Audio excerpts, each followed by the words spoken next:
Simple and టేస్టీగా అందరికీ నచ్చే గులాబ్ జామున్ ఎలా ప్రిపేర్ చేయాలో చూద్దాం. చాలా ఈజీగా ప్రిపేర్ చేసుకోవచ్చు. నేనైతే ఇక్కడ ఎంటీఆర్ గులాబ్ జామున్ ప్యాక్ అయితే తీసుకున్నాను అనమాట. సో ఫస్ట్ అయితే ఒక చిన్న గ్లాస్ వామ్ మిల్క్ అయితే తీసుకున్నాను. కొంచెం కాచి చల్లార్చిన మిల్క్ అయితే తీసుకొని దాంట్లో ఈ ప్యాకెట్ అయితే వేసుకున్నాను అనమాట. దీనికి మంచిగా మిక్స్ చేస్తే సరిపోతుంది. సో ఒకసారి స్పూన్తో మిక్స్ చేసుకొని తర్వాత హ్యాండ్తో మిక్స్ చేసుకోవాలండి.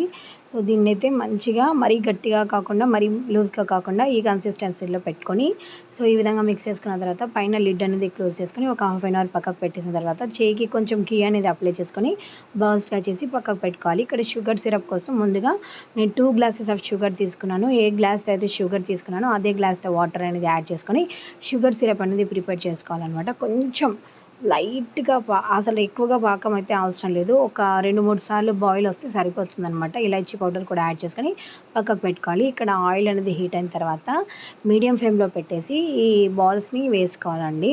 వేసిన వెంటనే కదపకండి, కింద అంటుకుంటాయి. వాటంతట అవే పైకెత్తి వచ్చేస్తాయి అన్నమాట. సో ఈ విధంగా మీడియం ఫ్లేమ్లో కుక్ చేస్తే లోపలి వరకు కుక్ అయ్యి లోపల పచ్చిగా ఉండకుండా ముద్దగా ఉండకుండా మంచిగా ఫ్రై అవుతాయి అన్నమాట. గోల్డెన్ బ్రౌన్ కలర్లోకి వచ్చేంత వరకు ఫ్రై చేసుకొని ప్లేట్లోకి తీసుకోవాలి. ఇదే విధంగా అన్నిటిని కూడా ఫ్రై చేసుకోవాలండి. టోటలీ ఇక్కడ దానిపైన 32 బాల్స్ అని వస్తుంది, కానీ మనం చేసే సైజ్ని బట్టి అక్కడ క్వాంటిటీ అనేది ఉంటుందన్నమాట. మనం చిన్న బాల్స్ చేస్తే 30 to 40 కూడా వస్తాయి. కొంచెం పెద్ద సైజులో చేసుకుంటే కొంచెం తక్కువగా వస్తాయన్నమాట, 25 అలా.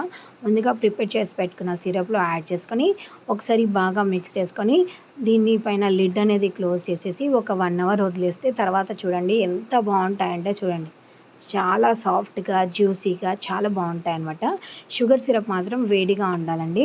సో మీలో ఎంతమందికి గులాబ్ జామున్ అంటే ఇష్టమో కామెంట్ చేసి చెప్పండి. వీడియో నచ్చితే ప్లీజ్ ఒక లైక్ చేయండి. నా ఛానల్ సబ్స్క్రైబ్